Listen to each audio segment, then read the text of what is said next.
പടവലങ്ങ തോരൻ ഉണ്ടാക്കാം, എന്നിട്ട് ചോറിൻ്റെ കൂടെ കഴിക്കാം. ആദ്യം 1 സ്പൂൺ വെളിച്ചെണ്ണ ചൂടാക്കി കടുക് ഉഴുന്നും പൊട്ടിക്കാം. നല്ല മണം വരുമ്പോൾ കറിവേപ്പിലയും ചേർക്കാം. 6 വെളുത്തുള്ളിയും 1 കപ്പ് ഉള്ളിയും ചെറുതായി ചോപ്പ് ചെയ്ത് ചേർത്ത് വഴറ്റി നിറം മാറുന്നതിന് മുമ്പ് തന്നെ 100 ഗ്രാം പടവലങ്ങ സ്ക്വയർ പീസസായി മുറിച്ച് ചേർക്കാം. പാകത്തിന് ഉപ്പ് കൂടെ ചേർത്ത് വഴറ്റാം. പടവലങ്ങ വാടണം. ഈ സമയം 1/4 കപ്പ് കടലപ്പരിപ്പ് കുക്ക് ചെയ്ത് ഇതിൽ ചേർക്കാം.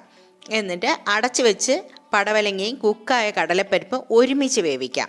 ഇതിനുള്ള അരപ്പിനായി 1/2 കപ്പ് തേങ്ങ, 1/2 സ്പൂൺ നല്ല ജീരകം, 1/4 സ്പൂൺ മഞ്ഞൾപ്പൊടി, എരിവിനനുസരിച്ച് മുളക് കൂടെ ചേർത്ത് ചതയ്ക്കാം. ഈ കൂട്ട് പടവലങ്ങയിലേക്ക് ചേർക്കണം. എന്നിട്ട് തട്ടിപ്പൊത്തി അടച്ചു വെച്ച് സ്റ്റീം ചെയ്യാം. ആവിയിൽ ലോ ഫ്ലെയിമിൽ തേങ്ങയുടെ പച്ചമണം മാറി വരുമ്പോൾ എല്ലാം കൂടെ മിക്സ് ചെയ്യാം. പടവലങ്ങയും കടലപ്പരിപ്പ് ഒരു സൂപ്പർ ടേസ്റ്റി കോമ്പിനേഷനാണ്. ഈ തോരൻ നല്ല ചൂട് ചോറിൻ്റെ കൂടെ കഴിക്കാം. തീർച്ചയായും ഇഷ്ടമാവും.